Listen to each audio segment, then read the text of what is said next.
Hello and welcome to Shaquatics Live. I don't need these. All right. I'm excited to be back. We got a lot to go over today. And as always, if you have questions, ask me your questions and we'll discuss anything that you want to discuss.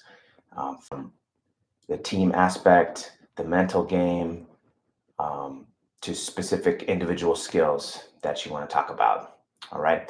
But we got a lot to go over. The first thing I want to do is I'm going to say thank you to our members. We have 10 now, 10 members. That's awesome. Thank you very much to members. You make this possible. Thank you to our subscribers. We are closing in on 20,000 subscribers, which is nothing to sneeze at. So I'm really proud of that. Thank you guys. Appreciate you subscribing. Appreciate the members so much. I want to go over our recent videos. I've released a ton of stuff over the last month, and I don't want it to get lost in the shuffle, which it often does. So I want to go over a few of those things. I've linked them all in the comment section. I'm going to talk about them, and then you can watch them. We talked about preparation a lot. I released 3 videos on preparation. And one of the videos on preparation is titled, "Don't Do What I Did." And I talk about a story in which I wasn't in the drill in practice when we practiced a new defensive scheme. I was on the sideline for whatever reason. We didn't have a ton of time to practice it. And I was watching and I didn't pay attention, and I should have, because I was a starter. I played a lot. And so the chances are I was going to be in the game when we had to do this defensive scheme. But it's just for whatever reason, I wasn't in the practice drill when we were doing it. So I should have watched. I should have learned. If I had any questions, I could ask coach, so I at least know it. But I didn't. And so we got in the game. Sure enough, I'm in the game, and we call it, and a goalie calls it out. We're running this defensive scheme, and I have no idea what to do. And I mess it up, and we get scored on because of me. And it's a mistake that I don't want you to make. So if I can help you not make that mistake. So as players, there's two things. This is players and coaches. As players, no matter if you're in the drill and practice or you're watching on the sidelines, you need to pay attention. You need to understand what you're doing. You never know when you might be in the game, even if you're a bench player, which I wasn't at the time. But even if you were, someone might get hurt and you might be in the game. You need to know what's going on. So pay attention in practice. Even if you're on the sidelines, understand what you're supposed to do so that when you get thrown in the game, you know what to do. The flip side is coaches. You got to have all the players that might play in that game. You got to have them run through the repetitions in practice. You can't have them on the sideline. It's not fair to them just to be on the side watching. You need to have them run through. If you're going to run a defensive scheme, coaches, you need to have enough reps to let the players go through that so that when they are in the game, they're not doing it for the first time after just having watched it. There's a difference between watching something and doing something. So coaches need to really prepare their players. And players, I should have paid attention. So it's on me too. So that's what I talked about on preparation. Don't do what I did. You can check that out.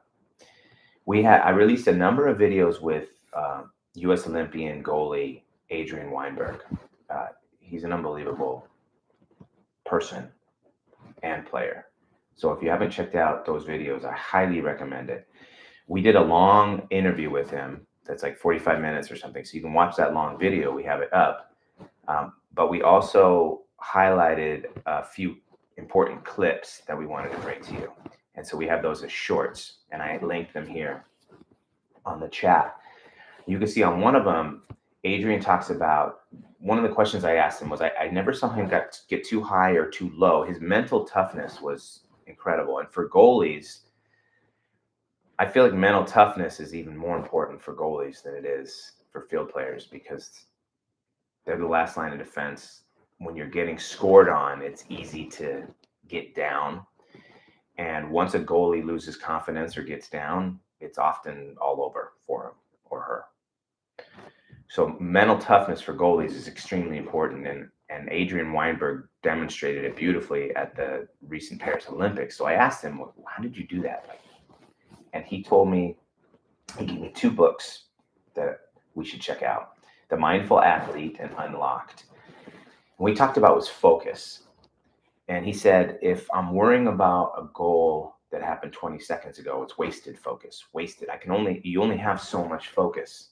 And if you waste it thinking about something that happened in the past, you're wasting that focus. So you need to be present.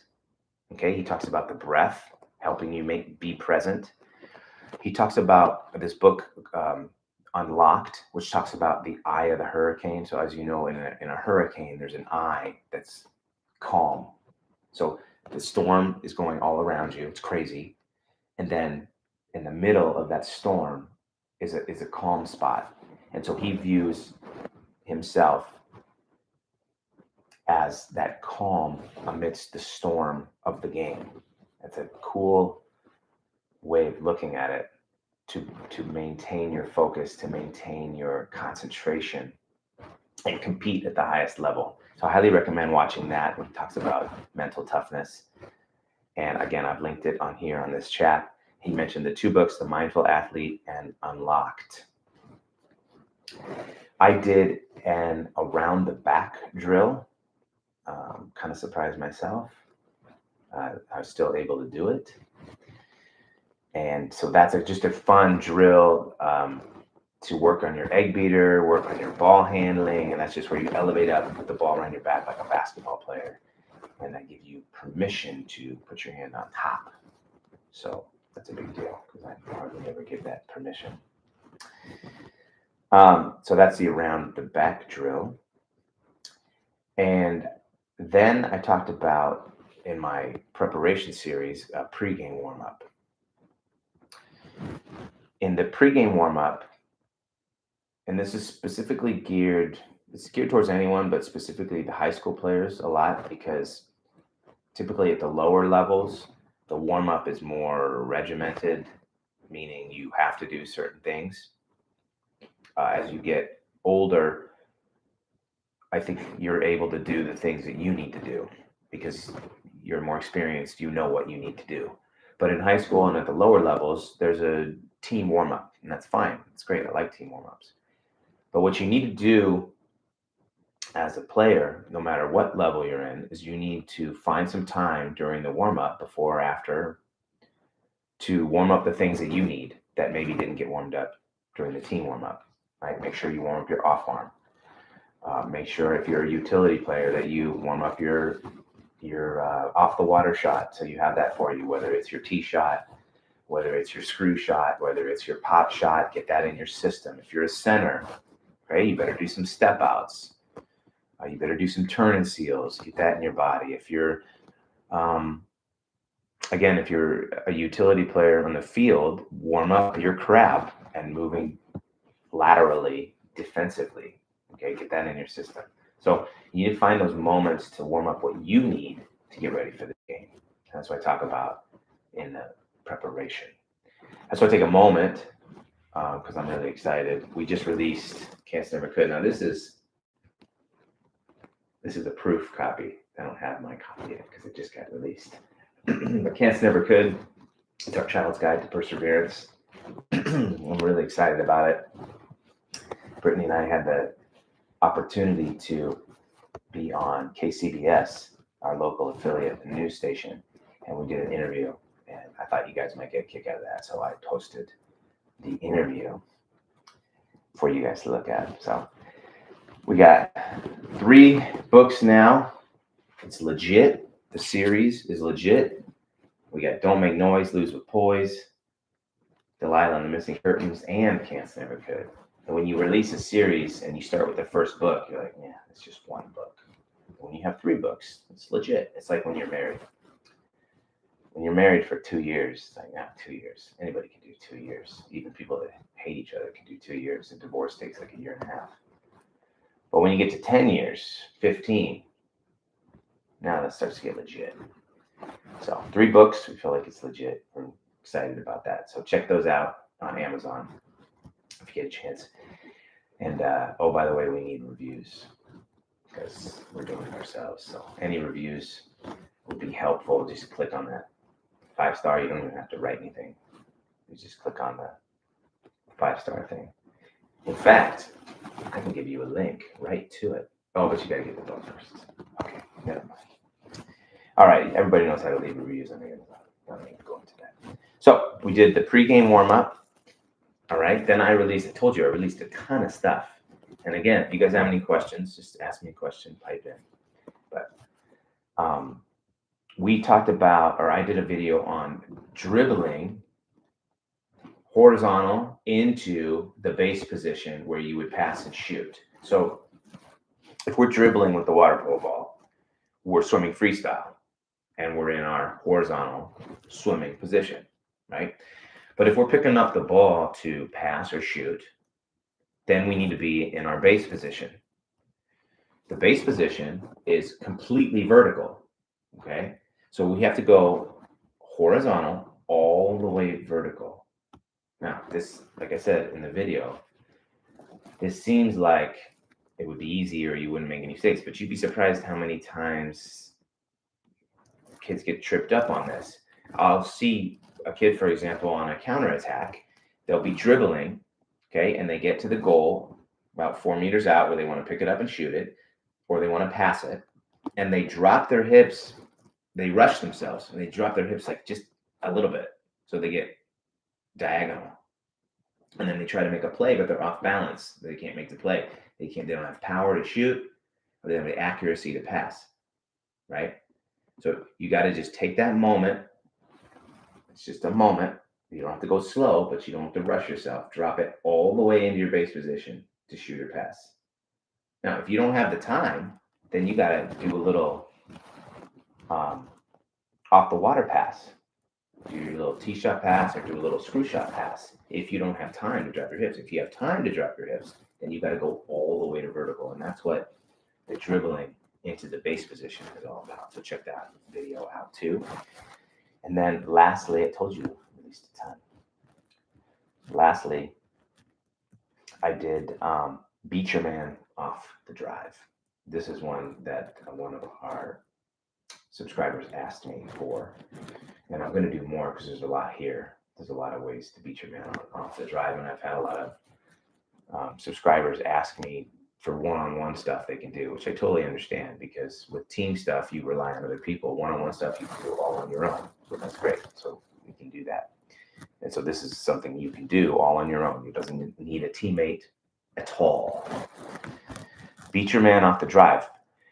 The first thing you need to learn how to do is what I talk about in this video, and that's launch into the drive. So I talk about, do you want to be a Ferrari or do you want to be a Pinto, right? Pinto has no acceleration, just Ferrari, acceleration. You've got to go from 0 to 60 in lightning speed when you drive. Otherwise, you're not going to ever beat your man off the drive.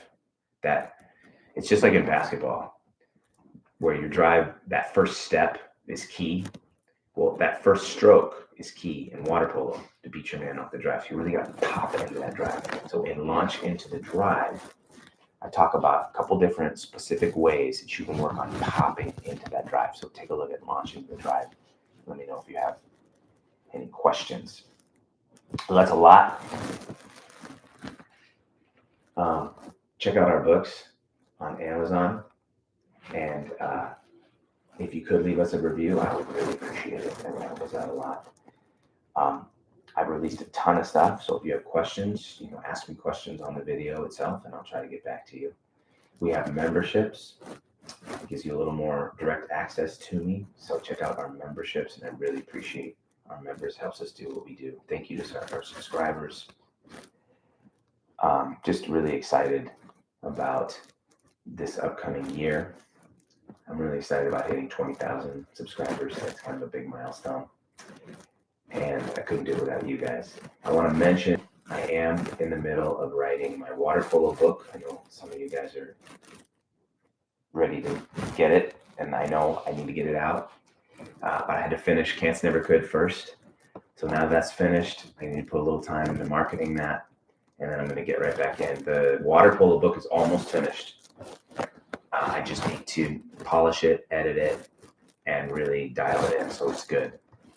It's going to be very comprehensive, all about the stuff that we do here on this channel, just honing in on those vital skills that often get overlooked by other people. But we're not going to overlook them. We're going to get into them, and I'm going to really teach you. So whether you're a coach, whether you're a player, whether you're a parent, it's the water polo book's for all three. And I'm really excited to show that to you. So that is going to be coming up. Hopefully, maybe 3-4 months. Hopefully. So if anyone, if you have any questions, you can ask me a question right now. I don't see any questions, so I'm going to sign off. I'll do this maybe in a week or two. We'll come back on. Thank you. And you can ask me questions then. Thanks, guys. Really appreciate it. You guys take care. Hope you had a great Thanksgiving, and we'll talk to you soon.